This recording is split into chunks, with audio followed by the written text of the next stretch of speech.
Tamil star hero Karthi చాలా రోజుల తర్వాత ఫీల్ గుడ్ ఎంటర్టైనర్లో ఎమోషనల్ కథలో నటించారు. ఆ చిత్రమే సత్యం సుందరం. మన పూర్వీకుల చరిత్ర, స్వర్ణ యుగం, గ్లోరియస్ పాస్ట్. ఈ సినిమాలో సీనియర్ యాక్టర్ అరవింద్ స్వామి ముఖ్య పాత్రలో నటించారు. ఫ్యామిలీ కథగా వచ్చిన ఈ చిత్రానికి 96 ఫ్రేమ్ కుమార్ దర్శకత్వం వహించారు. క్లీన్ యూ సర్టిఫికేట్ పొందిన ఈ చిత్రం ఈ వారం విడుదలవగా థియేటర్లలో అద్భుతమైన రెస్పాన్స్ సాధిస్తోంది. ఆయన ఈ సంవత్సరం అంతా వచ్చే వాళ్ళు పోయే వాళ్ళందరికీ చెప్పుకుని సంతోషపడతారు. అన్ని వర్గాల వారిని ఆకట్టుకునే విధంగా కార్తీ నటించి మెప్పించారని ప్రేక్షకులు భావిస్తున్నారు. ఈ నేపథ్యంలో ఈ సినిమా రివ్యూ ద్వారా కథనాల గురించి చూద్దాం. బావోయ్, నీ చెప్పులు వేసేసుకున్నాను. బుస్సు బుస్సుని ఇది వెరీ సాఫ్ట్. నీ ఊగేలా సిరిచిందు లేసింది. ముందుగా ఈ సినిమా కథ విషయానికి వస్తే, కుటుంబ కలహాల కారణంగా అమరావతి ప్రాంతంలోని ఓ గ్రామానికి చెందిన సత్యం, అరవింద్ స్వామి ఫ్యామిలీ వైజాగ్కు షిఫ్ట్ అవుతారు.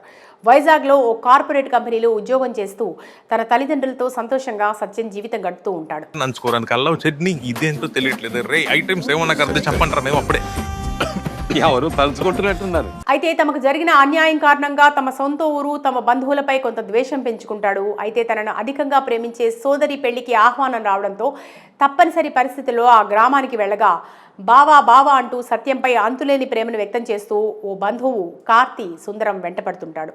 మరి అంతగా కార్తీ వెంట పడటానికి కారణం ఏంటి? మొదట తన సొంత ఊర్లో సత్యం కుటుంబానికి జరిగిన అన్యాయం ఏంటి? పెళ్లిలో ఎలాంటి అనుభూతులు సత్యంకి ఎదురయ్యాయి? పెళ్లిలో కలిసిన బంధువుల నుంచి ఎలాంటి స్పందన లభించింది? పెళ్లిలో బావా బావా అంటూ వెంటపడిన సుందరాన్ని సత్యం ఎందుకు దూరం పెట్టాడు?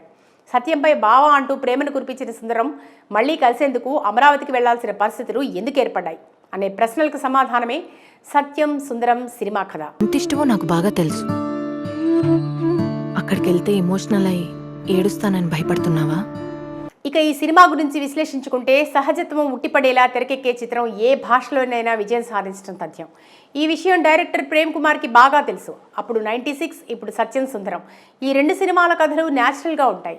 హీరో పాత్ర మన చుట్టూ ఉండే ఓ వ్యక్తిలాగానో లేదా మనలోనే చూసుకునేలా ఉంటుంది.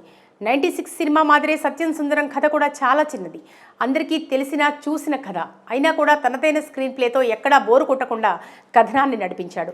ఇది సినిమాలాగా కాకుండా ఎవరో మన ఆత్మీయులను చూస్తున్నట్టుగా వాళ్ళ జీవితాల్లో జరిగే ప్రతి సంఘటన మనకే జరిగిన అనుభూతి కలిగిస్తుంది. అలా సినిమా ప్రారంభం అయిన కాసేపటికే మనం కార్తీ, అరవింద్ స్వామి పాత్రలకు కనెక్ట్ అయిపోతాం. వారిద్దరి మధ్య వచ్చే సంభాషణలు, సన్నివేశాలన్నీ మన ఇంట్లోనో లేదా మనకు తెలిసిన వాళ్ళ ఇంట్లోనో జరిగినట్లుగా అనిపిస్తుంది. ఇద్దరూ కలిసి కొన్ని చోట్ల నవ్విస్తారు, మరికొన్ని చోట్ల ఏడిపిస్తారు. స్క్రీన్ మీద పండించిన ఎమోషన్స్కి సీట్లలో ఉండే ప్రేక్షకులు కన్నీళ్లు పెట్టుకుంటారు. వాళ్ళు చెప్పుకునే చిన్ననాటి ముచ్చట్లు మన బాల్యాన్ని గుర్తు చేస్తాయి. సుందరం అమాయకత్వం, మంచితనం చూసి నవ్వుతూనే మనలో ఇలాంటి మంచి లక్షణాలు ఉన్నాయా లేదా అని వెతుక్కుంటాం. వాళ్ళిద్దరూ కలిసి మందేస్తే మత్తు మనకెక్కుతుంది.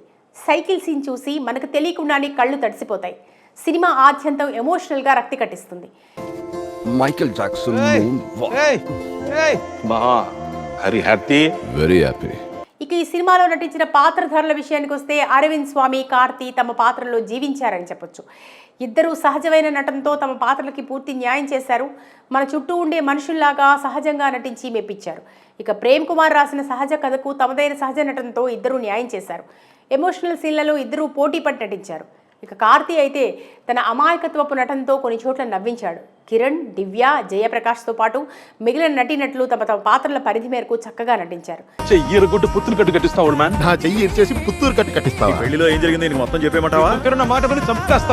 సంగీత దర్శకుడు గోవింద్ వసంత్ మరోసారి తనదైన మ్యాజిక్ క్రియేట్ చేశాడు. అతను అందించిన నేపథ్య సంగీతం సినిమా స్థాయిని పెంచిందని చెప్పాలి.